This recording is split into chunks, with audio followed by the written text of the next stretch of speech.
Bezrat Hashem, Parashat Vayechi, Erev Asara Betevet. D'après le Harizal, Trilat Shovavim, quand on arrive à cette période-là, Parashat Vayechi, c'est une parashat Stouma. C'est marqué Mekomot qu'il y a moins d'espace entre la parasha d'avant et cette parasha-là. Le Midrash dit parce que Nistemu et Nehem, ils ont commencé à avoir les yeux obscurcis par la galoute en Égypte. Le début de la galoute, c'est déjà dans la fin du Sefer Bereshit. Mais c'est aussi, dit le Midrash, la ptira de Yaakov qui a entraîné cela. Maintenant, Yaakov Avinu, il s'en va. Alors, moi, il est marqué que dans la Gemara, dans le Batra, que Yaakov Avinu l'omet. Alors, on dit pas met, mais Al-Kol Panim, il est plus avec les Jvatim, il est plus avec eux. Alors ça commence déjà, même si tant que Yosef était vivant, il n'y a pas encore eu d'esclavage, tant que les Jvatim étaient encore vivants aussi, ça n'a pas commencé à proprement dit l'esclavage, mais ça s'appelle déjà le début de l'obscurité. Et on voit d'ailleurs dans la période, ça tombe en même temps que le dit Tevet, et ça commence, dit le Harizal, une période un peu dure, que Shovavim, c'est une période difficile, c'est marqué dans le Zohar qu'il y a des kitrugim, il y a des accusations dans le ciel, c'est une période où il faut faire attention à plein de choses. Il y a des tikkunim en plus à faire, des efforts à faire en plus, il y a des dangers en plus aussi. En tout cas, il y a des choses mentionnées dans les Sfarim, et donc c'est pas une période facile, Bémet, de l'année. C'est pas une période facile de l'année, et ça tombe toujours en même temps de la fin du Sefer Bereshit, parce que le Sefer Bereshit, c'est un Sefer Kolkach Haviv, avec les Avot, et leur Eharat Panim, c'est un Sefer très lumineux, Bereshit. Mais quand on arrive fin de Bereshit, Vayechi, et ensuite on commence l'esclavage de Shemot, alors là ça devient plus difficile, jusqu'à qu'on ait enfin la Yeshua, évidemment, Vayerabo, Béchalach, eh bien va commencer le malar de la Yeshua, la délivrance. Donc c'est une paracha un petit peu difficile, Vayechi. Elle s'appelle Al-Shem HaChaim, parce que toujours la fin des tzadikim, eh bien on leur donne le nom de vie, ils sont toujours vivants, ils sont toujours avec nous, mais les maasés c'est quand même difficile. Et dans la paracha, alors on voit déjà que les choses ont changé. Quand Yaakov est Niftar, le Midrash dit que la bracha que Yaakov a amenée en Égypte, elle a cessé et la famine a repris, elle a sévi de nouveau Bechoska.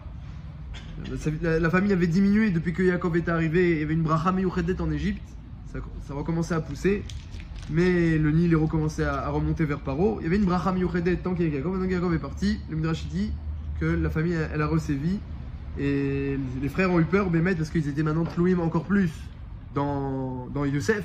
Jusqu'à maintenant ça va, tant qu'il y avait Yaakov ça allait, mais maintenant que Yaakov est parti, que la famine elle reprend de fouet, alors ils vont devoir demander beaucoup plus d'aide à Yosef, et on voit qu'ils ont eu peur de cela et ils se sont adressés à lui. Si la famine s'arrête, pourquoi Yaakov a diminué. Mais pourquoi il ne rentre pas en Israël? Parce qu'elle a juste diminué, et puis que à l'endroit où Yaakov était. Dans le reste des autres pays, dans les autres médinotes, ça continuait pareil.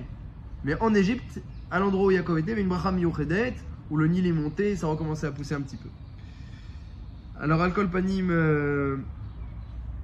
et puis en plus Hachem a dit à Yaakov, juste avant de descendre, tu vas descendre en Égypte, là-bas ils vont se multiplier tes enfants, et puis ensuite Yosef va mettre, il lui a déjà annoncé, sa main sur tes yeux, et je remonterai avec eux. Je descends avec toi et je remonterai avec eux. Donc il a prévu déjà. Al-Kol Panim, donc les frères de Yosef, ils commencent à s'inquiéter. Maintenant que Yaakov est parti.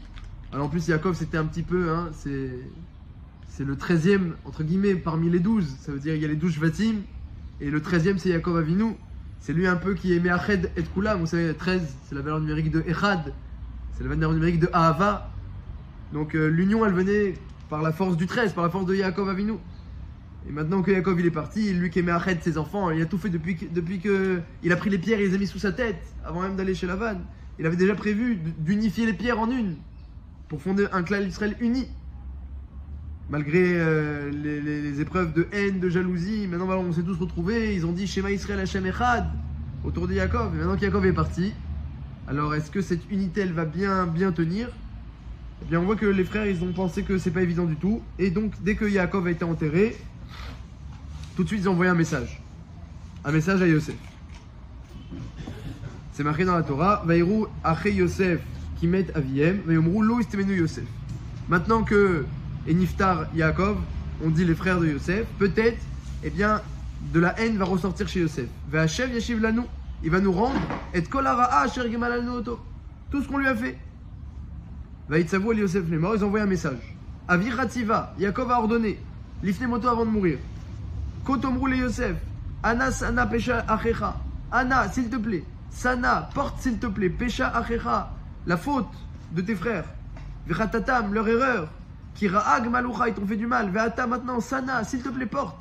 Les Pesha Avde, Eloke Avicha, la faute des serviteurs du Dieu de ton père. Parce que c'est des serviteurs d'Hachem aussi, les autres tribus. Qui dit ça, Bila? Non, les 12 tribus, enfin les 11. Ils sont passés par un canal. 11 tribus, eh bien, se tournent, bon, sûrement à part Binyamin qui n'a rien fait, mais. Eh bien, les frères de Yosef se tournent vers lui et lui demandent de lui faire pardon. Alors, il y a marqué que Vaïtsavu, ils ont envoyé un chaliar, mais après ils sont venus, ils sont tombés devant lui. Vaïplou les fana, Vaïmrou, Inenu les chalavadim. Voilà, maintenant on est des esclaves. Nous on t'a vendu comme esclaves, maintenant on est des esclaves, et s'il te plaît, ne nous tue pas, on est des serviteurs.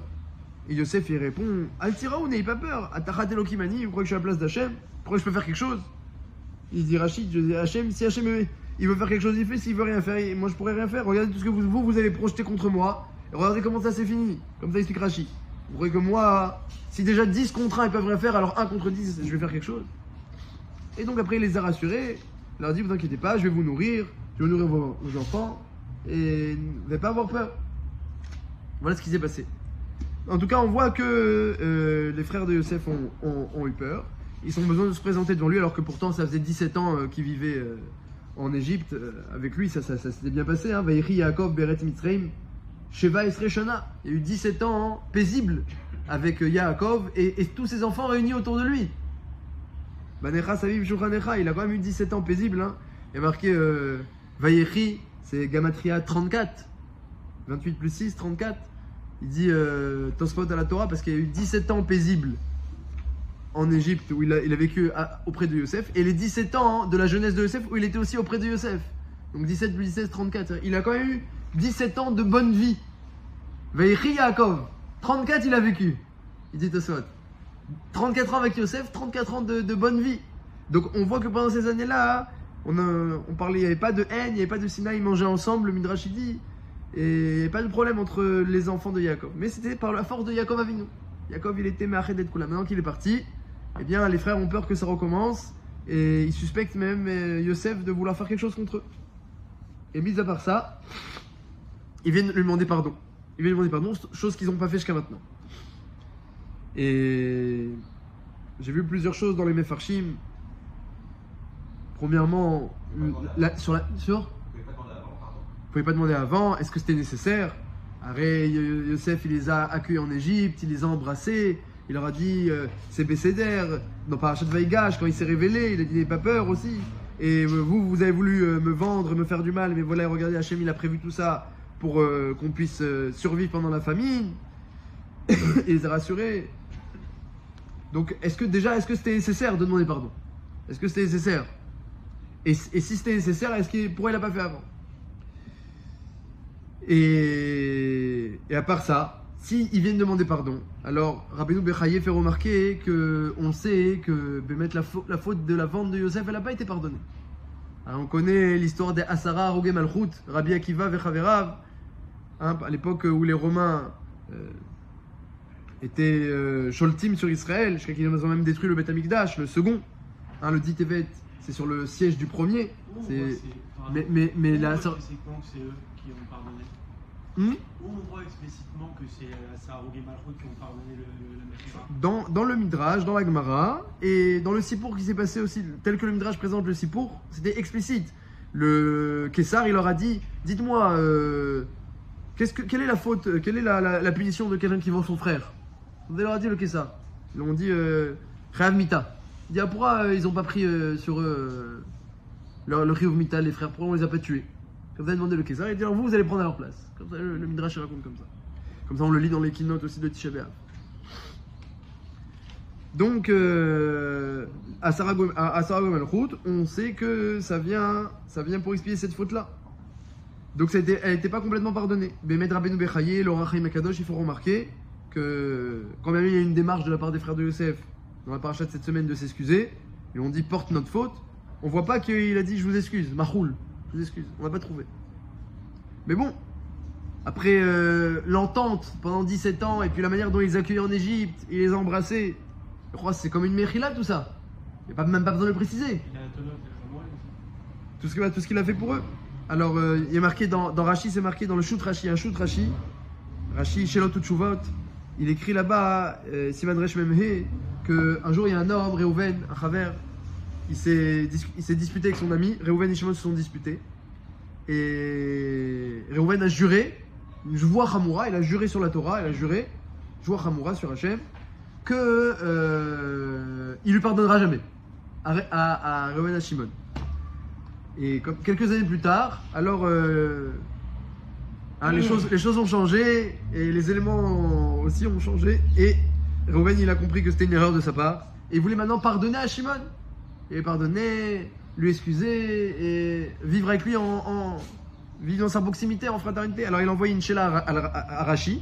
Il a dit est-ce que je peux te tenir par les épaules et être amical avec lui? Est-ce que je peux l'embrasser? Comme ça il a demandé. Rashi il a dit toute forme d'amitié que tu feras à Shimon, c'est Nershav, un Maaseh Mechila. Et donc, vu que tu as juré et qu'on n'a pas encore réussi à annuler ta chevoie, c'est interdit. Donc, les rois on voit que la fraternité, l'amitié, c'est comme une Mechila s'il y a eu quelque chose. Alors, c'est sous-entendu qu'on excuse. Donc, Yosef, il est venu les a embrassés et il a vécu avec eux en toute fraternité pendant 17 ans. Les rois, ça implique une Mechila. Rabbi Yochanan dit, on voit qu'on n'a pas trop une Mechila, et bien mettre la faute d'Asara ou Gemalchut, c'est pour expier la faute de la vente de Yosef. Alors, c'est une couchée un petit peu. Et puis si Bémet avait une Mechila, sous-entendu, comme a l'air de le dire Rashi dans le cas de Reuven et Shimon, alors pourquoi eux les frères dans la paracha de cette semaine, ils sont venus s'excuser aussi? Donc il y a deux problèmes par rapport à ça. Le fait d'accepter les excuses, ça explique complètement la faute. Oh, à part ça, une autre question, c'est qu'est-ce que c'est exactement la notion de s'excuser à son prochain et l'acceptation des excuses? Comment on fait exactement pour réparer une faute par rapport à son prochain? Comme on est dans la période du dit Tevet et que les Batem Mikdashot ils ont été détruits notamment à cause de la faute de Sinatrinam. Donc le premier c'est mentionné qu'il y avait les 3 Verot Ramurot, mais le Chaim dit que le Ikar de la Voda pour nous aujourd'hui c'est la faute de Sinatrinam pour reconstruire les Batem Mikdashot. Alors c'est le bon jour pour parler, surtout avec la paracha de cette semaine, de comment on fait exactement pour obtenir le pardon de la faute qu'on aurait pu faire envers quelqu'un. Comment on fait pour s'excuser et comment lui il doit nous excuser. Et à partir de quand c'est bon, c'est dans la poche. Parce que par exemple Rav, on voit que Rav dans la Gemara, il n'était pas du tout certain d'avoir été excusé. Il y a Rav dans la Gemara, dans Yoma Pezaïn Amoudbet là-bas. Il étudiait avec Rabbi Yehuda Hanassi et il a commencé à étudier le Tanakh avec Rabbi Yehuda Hanassi. Il a dit un pasouk et quand il a commencé à étudier, alors il y a un autre Rav qui est arrivé. Bar Kapara, il est arrivé. Alors Rav, par respect pour Bar Kapara, il a recommencé son étude pour qu'il comprenne. Et puis après, il y a Rabbi Chia qui est arrivé. Bon, alors Rav, par respect pour Rabbi Chia, il a recommencé depuis le début pour que Rabbi Chia puisse suivre aussi l'étude avec Rabbi. Et après, il y a Rav Hanina Bar Chama qui est arrivé. Et là, Rav, il a dit, c'est trop. Je recommence pas. Et il s'est vexé. Rav Hanina Bar Chama. Et Rav est venu s'excuser 13 fois. Pendant 13 Yom Kippour, il est venu s'excuser chaque veille de Kippour. Donc on voit que c'est pas pachout. C'est pas pachout. Pourtant, ça va. Et combien de fois il va recommencer? Il est venu s'excuser 13 fois. Bon, alors, depuis que Rabbi Yehuda Hanassi était Niftar, il était devenu Rosh Yeshiva. Rav Hanina Bar Chama. Donc c'est quand même le deuxième plus grand après Rabbi. Il était devenu Rosh Yeshiva. Mais on voit qu'il n'a pas excusé. Mais la Gemara demande pourquoi il n'a pas excusé. Demande la Gemara. Mais au-delà du pardon, il y a une part de dommage irrécupérable dans certains cas. Alors on va doucement. Il y a les différents degrés. Il y a le dommage, il y a le pardon, il y a le fait de venir s'excuser. Il y a plusieurs choses. Quelqu'un il peut t'excuser, mais toi tu n'es pas venu lui demander. Toi tu peux venir lui demander, mais lui il t'a pas excusé. Puis des fois tu es venu, il t'a excusé, mais t'as pas réparé le dommage. Alors il faut voir exactement de quoi elle est tlouya la mechila. En tout cas pour l'histoire de Rav, la Gemara demande mais pourquoi il l'a pas excusé? Alors elle dit que Bémet, il voulait lui excuser, Rav Hanina.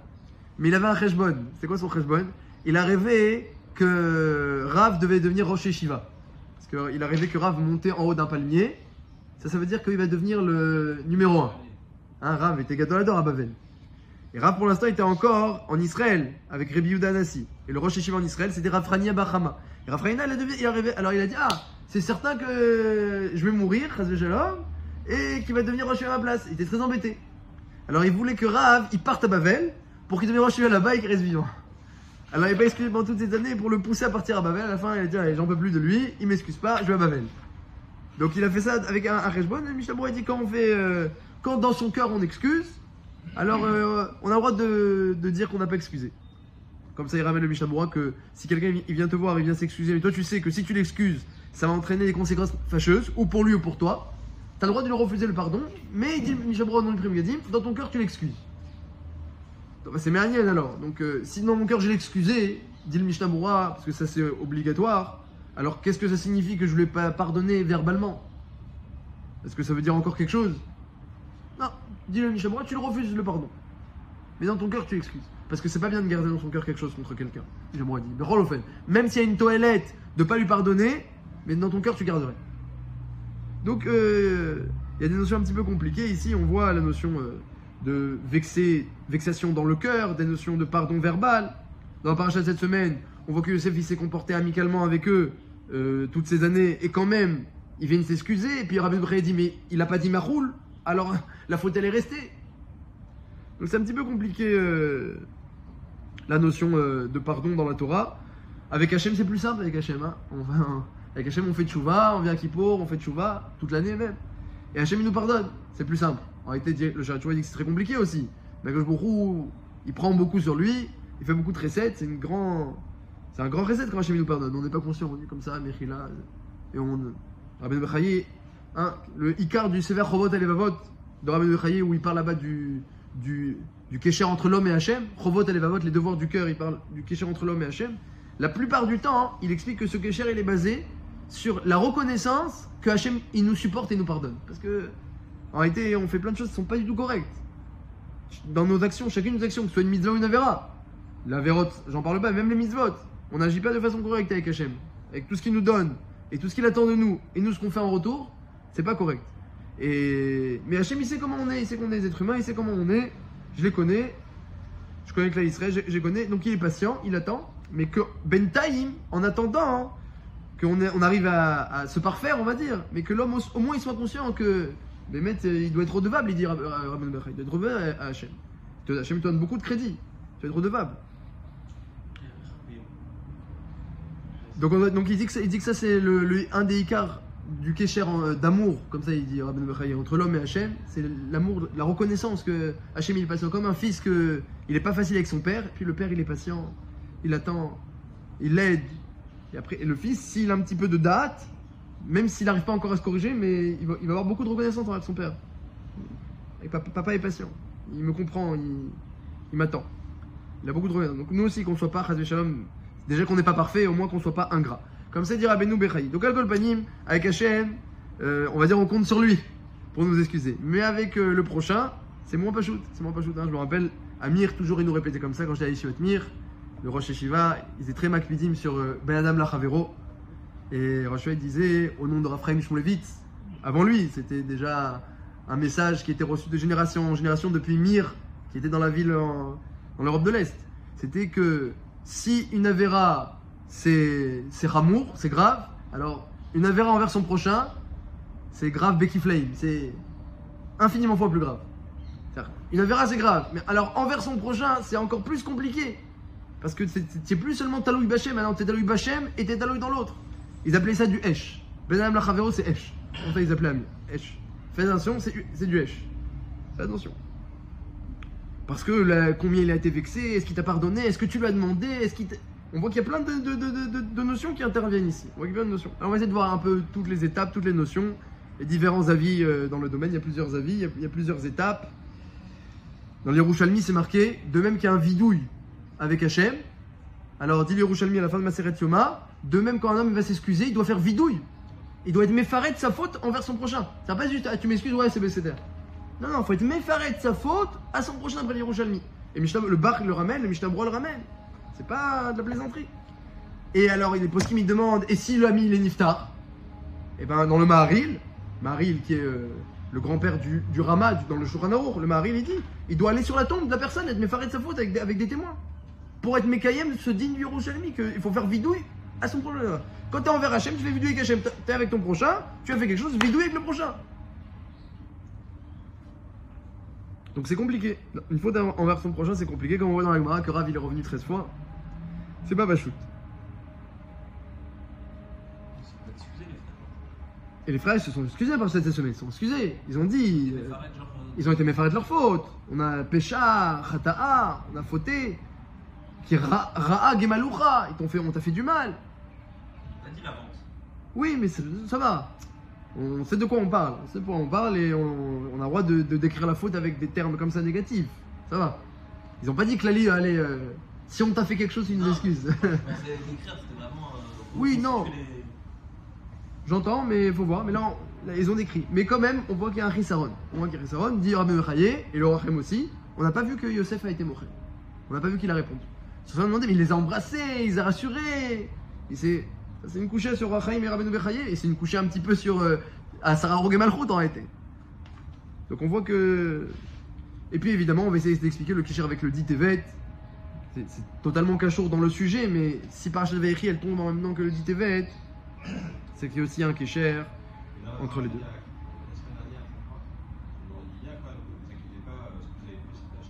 Exactement, il a répété encore, Atachat Elokim, Mani, c'est Hachem qui a fait tout ça, il n'y a pas de problème. Alors c'est pas de problème. Après il y a Sarah Rogue Malchut. Ça c'est la couchée. Dans la Gemara, c'est marqué que une fois Rav il s'est disputé avec un boucher. Pour être précis, c'est le boucher qui s'est mal comporté envers Rav. Mais qu'on dirait que le boucher était makpid sur quelque chose que Rav a fait, c'est pas marqué exactement dans la Gemara.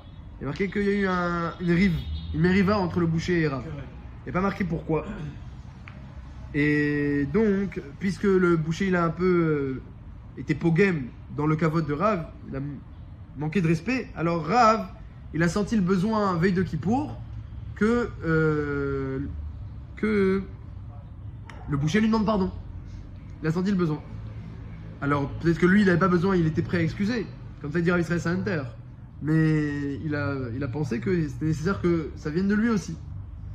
Alors il va vers le boucher, il rencontre Ravuna. Ravuna il dit où tu vas? Il dit je vais chez le boucher parce qu'on s'est disputé, j'espère qu'on va être mis de paillesse. Ravuna a dit ouh là là, il va y avoir du grabuge. Comme ça il lui a dit, il va y avoir du grabuge. Il a continué son chemin, il est parti vers le boucher et puis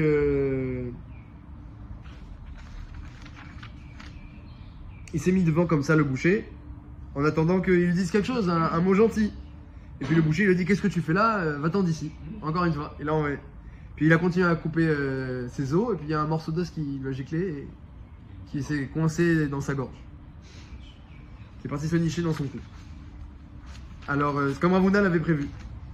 Et alors au travers de cette histoire terrible que la Gemara raconte, on apprend bon, de faire attention au respect des Chachamim, mais on apprend de là que même si Rav, comme ça j'ai lu dans le Rav Israël Sainter, je pense que c'est Mistaber, il était prêt à excuser le boucher. Même s'il est dans son cœur, il aurait pu dire, Mistaber qui disait tous les soirs, le Kriyat Shema où on dit le soir, j'excuse tous ceux qui m'ont fait quelque chose. Puis s'il a cette démarche aussi, c'est pour faire la paix. Donc il était sûrement mochel dans son cœur ce qu'il a fait le boucher. Et il voulait au contraire de la fraternité maintenant. Mais quoi? Mais s'il est parti le voir, c'est siman que c'est pas suffisant. Donc premièrement, c'est certain qu'il faut qu'il y ait une mérila dans le cœur. Rav Wolbe il dit que c'est peut-être l'essentiel, la mérila dans le cœur. Sabbat Mikel me dit que pas forcément, on va voir. En tout cas, il y a deux halakim, il y a une discussion, c'est laquelle l'essentiel. Il y a deux halakim dans le pardon. Mais on voit que c'est pas suffisant une mérila dans le cœur. On voit que Rav, il s'est pas suffi. Il s'est présenté devant le boucher, puis il y a d'autres siporim comme ça dans la Gemara. On voit qu'ils se présentaient l'un à l'autre pour essayer de faire la paix ou demander pardon. C'est-à-dire que même s'il y a une mérila dans le cœur, implicite, ça suffit pas. Il faut aller demander pardon. Pourquoi? D'où ça vient? D'où ça vient ce principe-là? Alors, Rav Israël Sainter le prouve de la Gemara.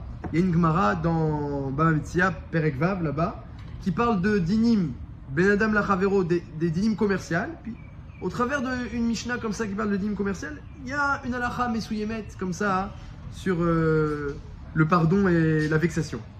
Là-bas, c'est quoi le sipour? C'est un sipour entre un employeur, des employés et un métavers, un chaliar, quelqu'un qui fait le lien, le pont entre les deux. Voilà, un entremetteur qui fait le pont entre les deux. Et il y a des cas, dit la Gemara, je vais vous expliquer les cas, où il n'y a pas toujours de remboursement possible. Par exemple, le patron a dit qu'il voulait payer 4 zouzim des travailleurs. Il a dit à un de son bureau, va me chercher un de ses shluchim, un de ses envoyés, va me chercher des travailleurs, tu leur dis 4 zouzim, leur paye le travail. Et l'envoyé, le chaliar, il est parti, il a trouvé des travailleurs, il leur a dit 3 zouzim. Et eux, ils étaient très contents, ils ont accepté. Et après, lorsqu'arrive le jour du paiement, alors lui, il était prêt à payer 4, le balabait. Et l'envoyé, le chaliar, dit non, tu leur dois que 3. Quand ils apprennent ça, ils lui en veulent. Mais ils ne peuvent pas demander non plus un remboursement ou quoi que ce soit parce qu'ils ont accepté. Alors, c'est des cas où la Gemara rappelle que Yeshlo Taromet, il a un argument contre lui. Une Taromet, j'ai une plainte contre toi. Mais c'est une plainte qui ne peut pas se concrétiser financièrement. On ne peut rien faire. Mais je lis Taromet, j'ai un argument, une Ta'ana. Comme ça, la Mishnah, elle dit au début de Perek Vav de Bamidbar. Il y a un autre cas aussi, le cas inverse, où l'employeur a dit qu'il voulait payer des travailleurs 3 zouzim. Il a dit à son chaliar, va me chercher des gens, 3 zouzim. Il est parti les chercher, il leur a dit, vous voulez travailler pour 3 zouzim? Ils ont dit non. Il leur a dit, avec 4 zouzim. Ils ont dit d'accord. Ils sont venus travailler, à la fin de la journée, ils reçoivent 3. Ils se plaignent. Tu nous as dit, ah, moi, je vous ai dit, oui, bon, je suis entre eux, c'est pas moi qui paye, de toute façon, moi, je fais que le kécher entre vous, moi, j'ai pas d'argent, c'est pas moi qui paye. Moi, il même pas travaillé pour moi, il a travaillé pour lui. Voyez avec le patron. Le patron dit, moi, j'ai dit 3 zouzim, je vais pas payer plus que ce que j'ai dit. Je me suis pas engagé plus. Yeshlem Taromet. On peut rien faire dans ces cas-là. Mais les ouvriers peuvent voir le chaliar et lui dire, on est fâché contre toi. Yeshlem Taromet. On a une plainte contre toi. Une plainte qui aura aucune concrétisation. À Rav Israël Salanter, il prouve de là que 2 choses il prouve, dans les 2 sens. Déjà, il dit qu'il y a beaucoup de gens qui se permettent de se plaindre, d'avoir des arguments les uns contre les autres. Dans la vie de tous les jours, des fois, on attaque un petit peu certaines personnes. On leur dit pourquoi tu as fait comme ça et pourquoi tu as fait ci. On se plaint de eux, on a une taromètre parfois contre certaines personnes. Il dit, Rav Israël Salanter, premièrement, que si c'est pas justifié d'après le Choshen Mishpat, c'est une faute, c'est une avéra. On voit que la Mishnah elle a besoin de donner le reshoot aux ouvriers, d'aller voir l'envoyé et de lui crier dessus. Dire c'est pas normal ce que tu as fait. Mais si Behemed al-Pi Torah, on pouvait rien lui dire à l'envoyé, même aller lui crier dessus, ce serait une avéra. Donc déjà, il dit attention, quand tu vas te plaindre de ton ami, tu vas te mitvaker avec lui et tu vas lui demander pourquoi tu as fait comme ci, pourquoi tu as fait comme ça. Il dit si c'est pas le pidin, c'est du gezel. C'est un srout mamoni de pouvoir se plaindre de l'autre. Tu vas et tu te plains de lui pour rien, c'est un iso. T'as pas le srout mamoni, c'est un petit peu comme du gezel. Tu lui prends son temps, tu lui prends son énergie pour quelque chose qui n'est pas kedin. Et dans l'autre sens aussi, il disait. Alors, quand vraiment Bémet il t'a fait quelque chose, comme dans ce cas-là ici, le cas de la Gemara, dans Mamtia, eh bien on voit que la plainte des ouvriers qui ont travaillé parce qu'ils attendaient 4 ou ils ont travaillé pour 3 et ils ne savaient pas qu'ils auraient pu recevoir plus, la plainte des ouvriers, eh bien, pourtant bien, elle ne pourra pas se concrétiser, mais on voit que c'est quand même un srout. C'est un srout de Choshen Mishpat qu'ils peuvent utiliser ou ils peuvent excuser. Ils ne sont pas chayavim de l'utiliser. Ils peuvent aussi excuser l'envoyer. Donc c'est un srout de Choshen Mishpat. Donc Al-Pizé dit Rav Israël Salanter, on peut expliquer comme ça. Que, imaginez par exemple que les ouvriers c'était des grands tzadikim, ils ont été mevater, les fini Mishurat Adin, on met Rav Israël Salanter à Chidouche, que l'envoyé qui a fauté envers eux, il est quand même chayav d'aller les voir à cause de cette taromette qu'ils ont. Ils ont un srout de plainte contre lui. Ah, ils sont tzadikim, ils sont mevater. Il faut leur demander, est-ce que tu es morel sur ce que je t'ai fait? Et il faut qu'ils te répondent oui. Parce que, en attendant, tu es balrov, tu es redevable envers eux. Eux, ils ont un srout de se plaindre de toi. Toi, tu devrais t'excuser pour ce que tu leur as fait. Et tant qu'il n'y a pas eu ce massa ou matan, alors si il ne devait pas avoir lieu ce massa ou matan et ils se sont entretenus, se sont disputés, c'est une erreur de leur part. Mais s'il devait avoir lieu et qu'il n'a pas lieu parce qu'ils sont des tzadikim, eh bien, hein, il doit dire à Israël Salanter, l'envoyé doit aller les voir et leur demander pardon. Et de là, il veut dire un grand chidouche comme ça, que même lorsque il y a une mechila implicite entre un homme et son prochain, et par exemple il a embrassé, il a été amical avec lui, que Rachid dit que tout ça c'est des maasim de mechila, tout ce qu'on voit dans la paracha de cette semaine ou même la semaine dernière, c'est des maasim de mechila, on voit que Yosef est excusé. Ça suffit pas. Lorsque tu fais quelque chose à ton prochain, même s'il t'excuse, mais tu es encore redevable envers lui. Qu'est-ce que tu es redevable? Redevable, cette plainte qu'il pourrait faire contre toi, et sur tu dois aller être méfaillé s'auto dire, tu sais, tu pourrais te plaindre de moi. Tu pourrais te plaindre de moi et tu aurais raison.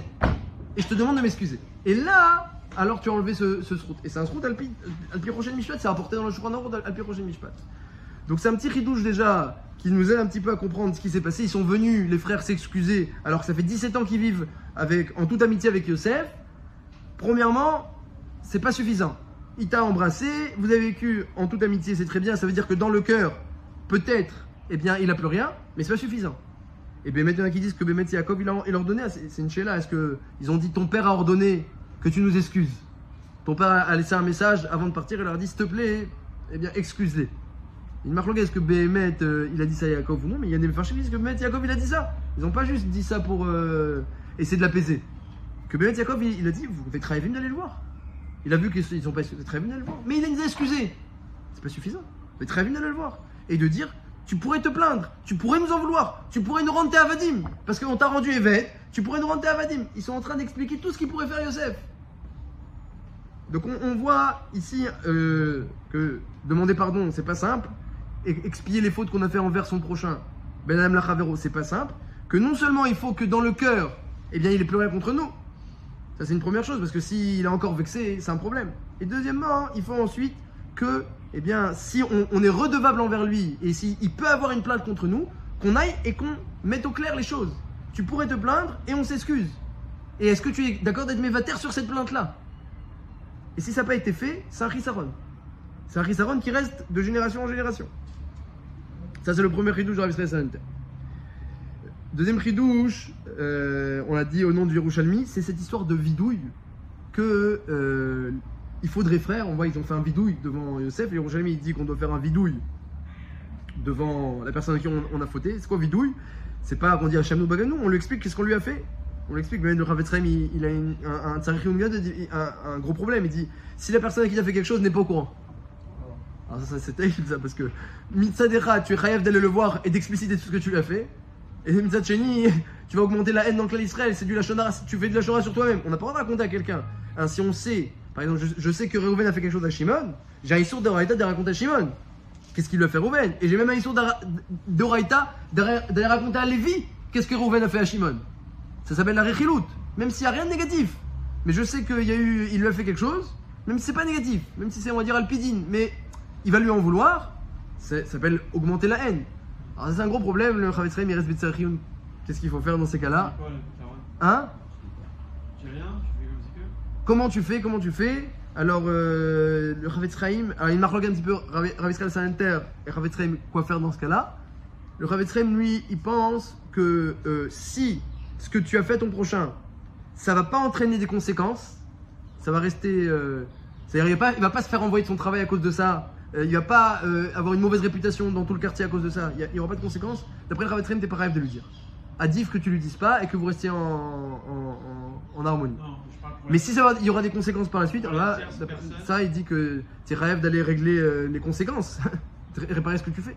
Mais si Reuven il a fait du mal à Shimon, d'accord, mais Reuven il sait pas qu'il lui a fait du mal. Ah, Reuven il sait pas, non moi je parle pas de ça, moi je parle que Reuven a fait du mal à Shimon et Shimon ne sait pas. Reuven, Il a fait du mal à Shimon et Shimon n'était pas au courant. Est-ce qu'il doit aller lui dire, tu sais, je t'ai fait ça, je t'ai fait ça, je t'ai fait ça? non, c'est le principe à l'envers. c'est Alors la même non. chose, c'est à l'envers. Alors qu'est-ce que vous demandez? Lui il sait que Shimon il a du mal, que Shimon il a une pédale contre il a des pédales. Est-ce qu'il doit aller le voir pour lui dire t'as fait ça ou de se mêler, sachant qu'il peut attiser un problème, sauf qu'il va mal le prendre? Une troisième personne, elle doit pas se mêler. Mais par contre, Shimon, qui a été macpid sur quelqu'un, alors faut voir est-ce que c'est Bédine ou est-ce que c'est pas Bédine, est-ce qu'il a raison ou il a pas raison, est-ce que Bémet il a fait quelque chose ou pas. Si Bémet il a fait quelque chose, il doit lui dire c'est pas abécédaire ce que tu as fait. Et si c'est pas clair qu'il lui a fait quelque chose mais que quand même il lui en veut, c'est bien d'aller essayer d'être mitpaïès, d'aller lui dire tu sais, la dernière fois je me suis vexé, peut-être j'aurais pas dû me vexer, mais les masses je me suis vexé quand tu as fait ça et quand tu as dit ça. Pour essayer de régler le problème, c'est mieux. Hein, Lotisna et aricha bilvavecha. il y a écrit Lotisna et Achra Bilvavecha. Ne déteste pas ton prochain dans ton cœur. Le Ikar du Issour, c'est quand la haine elle est dans le cœur. Les frères de Yosef, lorsqu'ils le détestaient à l'époque dans Parashat Vaïchev, ils le montraient clairement. Ils faisaient pas semblant. Parce que c'est très mauvais la haine dans le cœur. Lotisna et Achra Bilvavecha. La haine cachée, c'est très mauvais. Parce que, comme dit la Gemara dans Yoma, d'Afret, que quand la haine elle reste cachée dans le cœur, elle n'est pas révélée, elle n'a aucune chance d'être réparée. Et il dit ça ressemble à la faute du Beth Mikdash, que c'était Sinatrinam. Alors la galoute du premier Mikdash où il n'y avait pas Sinatrinam, elle a été révélée. Hachem il a dit d'office 70 ans. C'est pour ça qu'Achashverosh il a fait un michté lorsqu'il a vu que les 70 ans sont passés et qu'ils ne sont pas été libérés. Il y avait une erreur dans le compte. Parce que quand la faute elle est révélée, alors la galoute elle est révélée. Mais quand une faute elle est cachée dans le cœur, alors la galoute elle reste cachée. On ne sait pas encore combien de temps elle va durer cette galoute là. Donc c'est mieux d'aller dire, mais il faut voir est-ce que c'est Bédine ou c'est pas Bédine, si tu as raison ou si tu n'as pas raison. Et si tu n'as pas raison, il faut le dire avec courtoisie.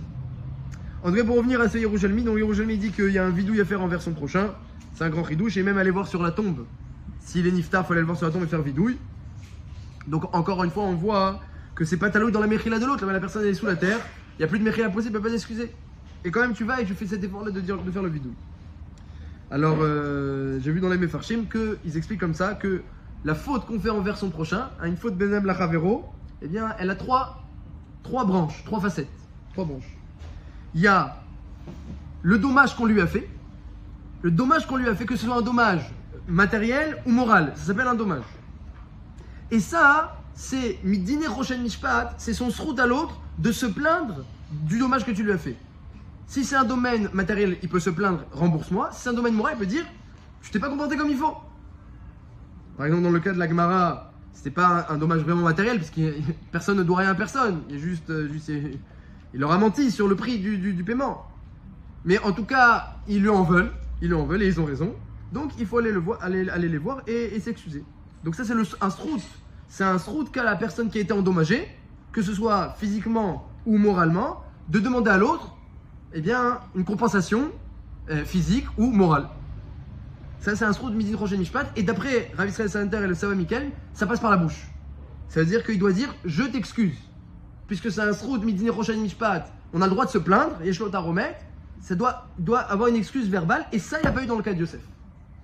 Yosef, il a été vendu. Donc il y a eu un dommage matériel. Et il y a un dommage aussi moral, sans parler de dommage moral. Il a été vendu, séparé de son père. Donc, même si dans son cœur, il excuse tout, c'est pas suffisant. Il faut qu'il y ait une mechila verbale. Je t'excuse, je suis mévater sur la plainte que je pourrais avoir contre toi. Ça, c'est l'explication de Rav Israël Salanter. Et Rabbi Bechaye dit que c'est ça qui a manqué dans la paracha de cette semaine. Yosef n'a pas dit je vous excuse. Ils n'auront pas rendu l'argent, les frères. Pas mal, je sais pas. C'est une bonne question. Peut-être que ça joue aussi. Quel argent? Ils ont gagné de l'argent quand ils l'ont vendu. Des chaussures, des sandales. Ouais, c'est une bonne question. Là, je sais pas. Bonne question. Puis je sais même pas si ça lui revient après. Je sais pas. Est-ce que ça lui. Je connais pas le dit. Quand Yosef il leur dit vous m'avez pas vendu, c'est Dieu qui m'a envoyé. C'est pas une certaine manière. Ouais, mais c'est pas un Oui, rapport. alors c'est une certaine manière. Il les rassure. Il dit Atachat Elohim. C'est Hachem qui gère tout. Vous avez rien fait. C'est Hachem qui a tout fait. Mais est-ce que je vous excuse, je suis Morel, ce que vous avez fait? Oui. Ça inclut que dans son cœur il est Morel.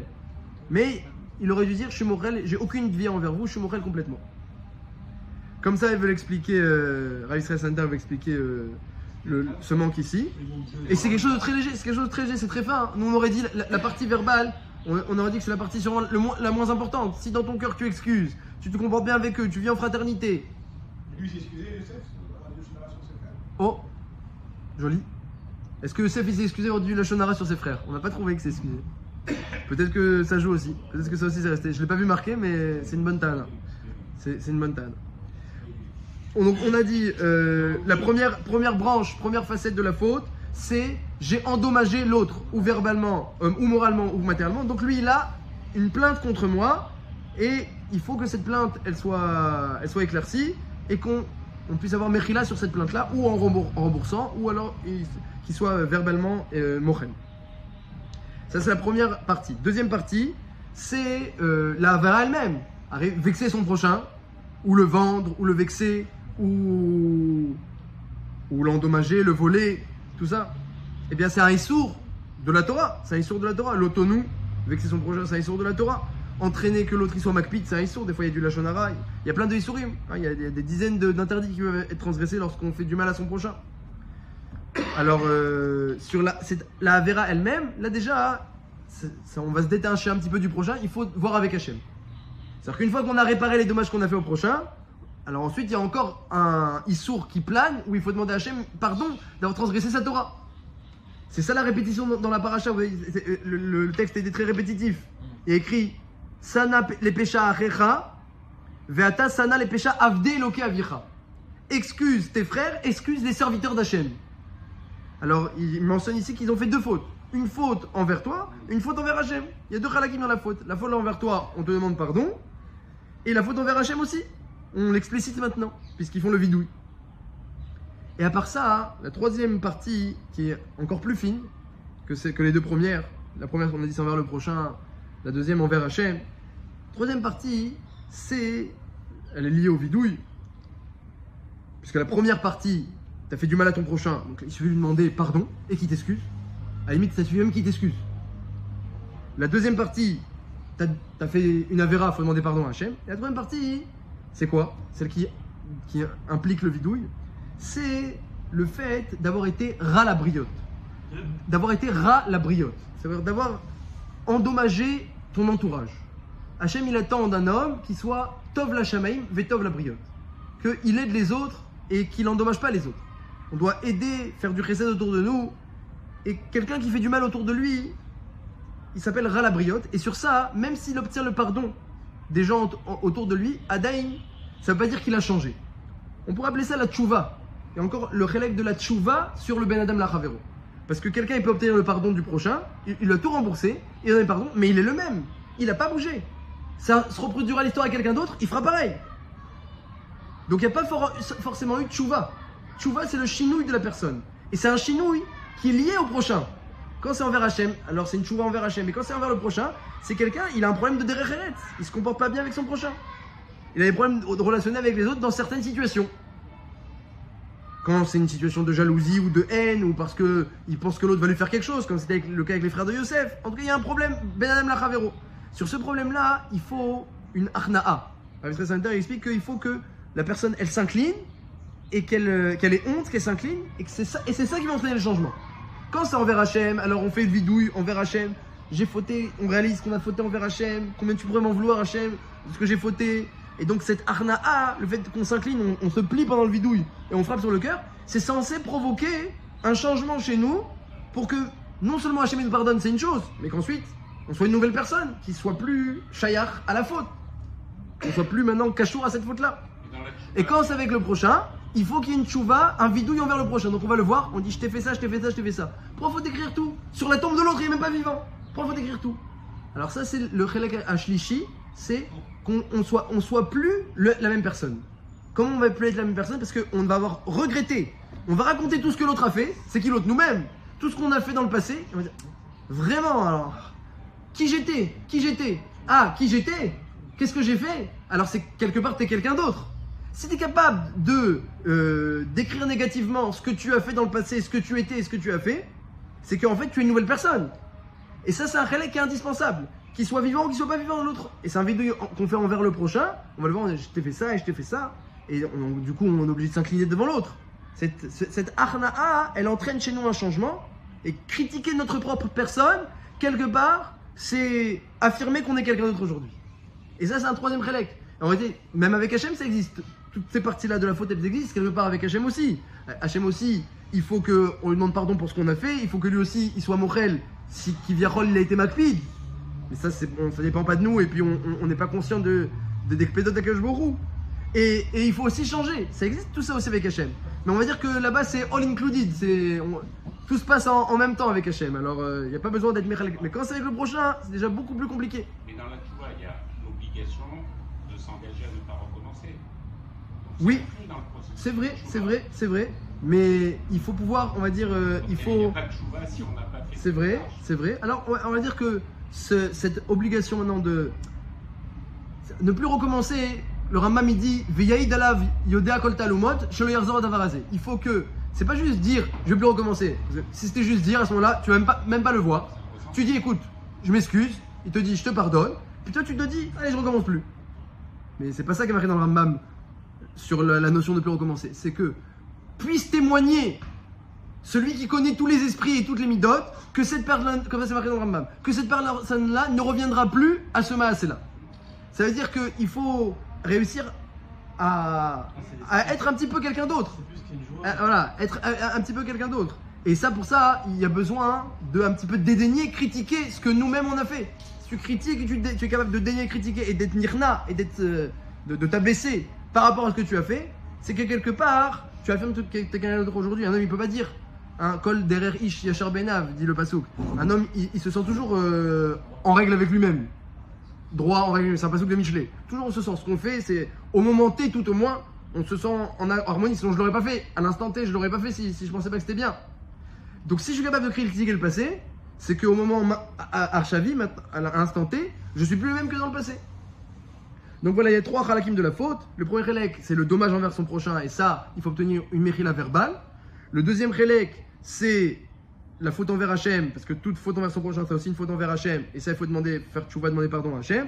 Et le troisième chelek, c'est changer un petit peu et critiquer ce qui a été fait dans le passé, et ça passe par un vidouille à l'autre.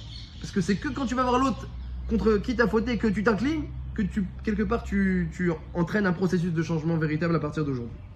Et donc ça explique un petit peu le mahalar de la paracha, pourquoi les frères ils sont venus s'excuser, pourquoi ça n'a pas suffi que Yosef les pardonne dans le cœur, parce que c'est pas suffisant, on fait une mechila verbale, et on voit qu'on peut dire médakdek, c'est un dikdouk, que si Yosef n'a pas dit machoul, il manque quelque chose, comme ça dit Rabbeinu Bechaye, il manque quelque chose dans la mechila de la vente de Yosef.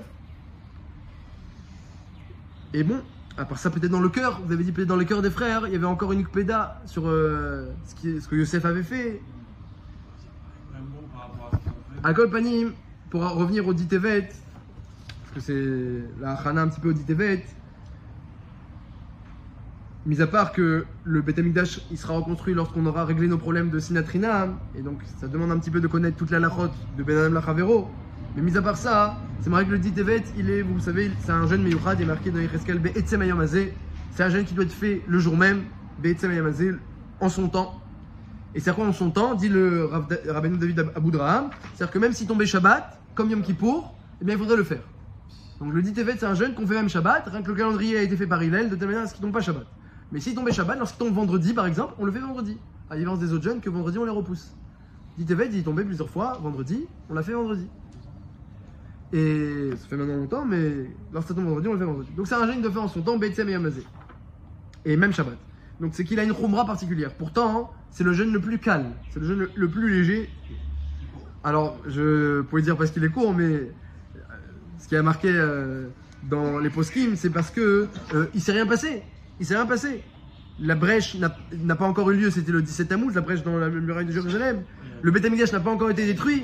Et le siège a commencé. Mais quand le siège a commencé, les Juifs à Jérusalem, au début, ils étaient bien, ils étaient tranquilles, il y avait tout la parnassa, il y avait tout ce qu'ils voulaient. Nebuchadnezzar est venu. C'est le début. C'est le début. Alors voilà. Alors c'est comprendre la chashivut, cette chashivut là, la chashivut du shoresh. Que quand il y a quelque chose de dangereux, quand il y a un mauvais shoresh, alors tov aharit davar mirishito, la fin d'une chose, un sof maseh machashavatrila, la fin d'une chose, on peut la connaître depuis le début. Ou tov aharit davar mirishito. La bonté d'une chose, elle dépend de la bonté de son début. La qualité d'une chose, elle dépend de la qualité du début. Lorsque on est dans les débuts et qu'on est conscient qu'il y a un début, alors la Torah elle met en garde.